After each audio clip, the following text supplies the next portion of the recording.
ಎಲ್ರಿಗೂ ನಮಸ್ಕಾರ. ಬೆಂಗಳೂರು ಗ್ರಾಮಾಂತರ ಜಿಲ್ಲೆ ದೊಡ್ಡಬಳ್ಳಾಪುರ ತಾಲೂಕು ಪ್ರಸಿದ್ಧ ಘಾಟಿ ಸುಬ್ರಹ್ಮಣ್ಯ ಕ್ಷೇತ್ರದಲ್ಲಿ ದಿನಾಂಕ 25/12/2025 ಬ್ರಹ್ಮರಥೋತ್ಸವ, ಸ್ವಾಮಿಯವರ ಬ್ರಹ್ಮರಥೋತ್ಸವ ಜರುಗಲಿದೆ. ಅಭಿಜಿನ್ ಮುಹೂರ್ತ ಮಧ್ಯಾಹ್ನ 12ರಿಂದ 12:15 ನಡೆಯುತ್ತೆ. ಇಲ್ಲಿ ಗೊಂದಲ ಒಂದು ಸೃಷ್ಟಿಯಾಗಿದೆ. ಷಷ್ಠಿ ದಿನಾಂಕ 26ನೇ ತಾರೀಕು ಇರೋದ್ರಿಂದ ಬ್ರಹ್ಮರಥೋತ್ಸವ ಯಾವ ದಿನ ಅನ್ನೋದು ಕೆಲವು ಭಕ್ತಾದಿಗಳಲ್ಲಿ ಗೊಂದಲ ಏರ್ಪಟ್ಟಿರೋದಾಗಿ ತಿಳಿದು ಬಂದಿದೆ. ನಾನು ಪ್ರಾಧಿಕಾರದ ಕಾರ್ಯದರ್ಶಿಯಾಗಿ ಎಲ್ಲ ಭಕ್ತಾದಿಗಳಿಗೂ ಮನವಿ ಮಾಡಿಕೊಳ್ತೀನಿ ಮತ್ತು ಸ್ಪಷ್ಟಪಡಿಸ್ತಾ ಇದ್ದೇನೆ. 25ನೇ ತಾರೀಕು ಡಿಸೆಂಬರ್ 25ನೇ ಇಸ್ವಿ ದಿನದಂದು ಮಧ್ಯಾಹ್ನ 12ರಿಂದ 12:15 ಬ್ರಹ್ಮರಥೋತ್ಸವ ಸ್ವಾಮಿಯವರಿಗೆ ಜರುಗಲಿದೆ.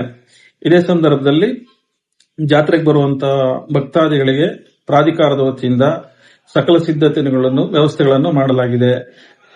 ಬೆಳಗ್ಗೆ 6 ಗಂಟೆಯಿಂದ ರಾತ್ರಿ ನಿರಂತರವಾಗಿ ಭಕ್ತರಿಗೆ ಧರ್ಮದರ್ಶನ ಹಾಗೂ ವಿಶೇಷ ದರ್ಶನದ 50 ರೂಪಾಯಿ ವಿಶೇಷ ದರ್ಶನದ ವ್ಯವಸ್ಥೆ ಸಹ ಇರುತ್ತದೆ. ಭಕ್ತಾದಿಗಳು ನಿರಂತರವಾಗಿ ದಾಸೋಹ ವ್ಯವಸ್ಥೆ ಸಹ ಇರುತ್ತದೆ.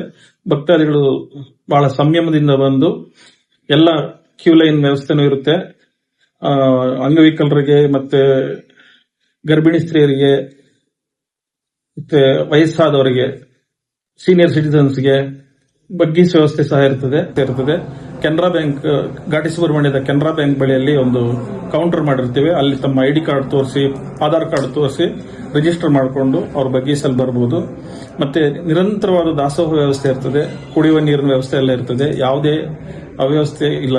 ಇದರಲ್ಲಿ ಮಾನ್ಯ ಪ್ರಾಧಿಕಾರದ ಅಧ್ಯಕ್ಷರು, ಮಾನ್ಯ ಮುಜರಾಯಿ ಸಚಿವರಾದ ಶ್ರೀ ರಾಮಲಿಂಗಾರೆಡ್ಡಿ ಸಾಹೇಬರು ಮತ್ತು ಜಿಲ್ಲಾ ಉಸ್ತುವಾರಿ ಸಚಿವರಾದ ಶ್ರೀ ಕೆ.ಎಚ್. ಮುನಿಯಪ್ಪ ಸಾಹೇಬ್ರವರ ನಿರ್ದೇಶನದ ಮೇರೆಗೆ ಸಕಲ ಸಿದ್ಧತೆಗಳನ್ನು ಮಾಡಿಕೊಳ್ಳಲಾಗಿದೆ.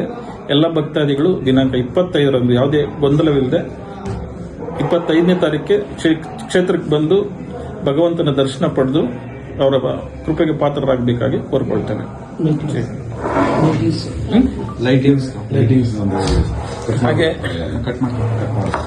ಹಾಗೆ ಭಕ್ತಾದಿಗಳಿಗೆ ಮತ್ತೊಂದು ಮನವಿ. ದಿನಾಂಕ 23 ಇವತ್ತು ಸಂಜೆಯಿಂದ 28 ರಾತ್ರಿವರೆಗೂ, 28 ಭಾನುವಾರದವರೆಗೂ ವಿಶೇಷವಾದ ದೀಪಾಲಂಕಾರನ ಘಾಟಿ ಗ್ರಾಮದಲ್ಲಿ ಮಾಡಲಾಗಿದೆ. ಸುತ್ತಳತೆ 1 ಕಿಲೋಮೀಟರ್ ಸುತ್ತಳತೆಯಲ್ಲಿ. ಇದು ಮೈಸೂರು ದಸರಾ ಮತ್ತು ತಿರುಮಲ ತಿರುಪತಿ ಬ್ರಹ್ಮೋತ್ಸವದಲ್ಲಿ ಮಾಡೋ ರೀತಿಯ ಒಂದು ವಿಶೇಷವಾದ ದೀಪಾಲಂಕಾರಗಳಿದೆ. ಎಲ್ಲರೂ ಸಹ ತಮಗೆ ಅವಕಾಶವಾದ ಒಂದು ದಿನ ಸಂಜೆ ಬಂದು ದೀಪಾಲಂಕಾರಗಳನ್ನ ತಮ್ಮ ಕುಟುಂಬದ ಸಮೇತ ಬಂದು ದೀಪಾಲಂಕಾರ ವ್ಯವಸ್ಥೆಗಳನ್ನ ನೋಡಿ ಮನಸ್ಸಂತೋಷಗೊಂಡು ದೇವರ ದರ್ಶನ ಮಾಡ್ಕೊಂಡು ಹೋಗಬೇಕಾಗಿ ಕೋರ್ಕೊಳ್ತೇನೆ.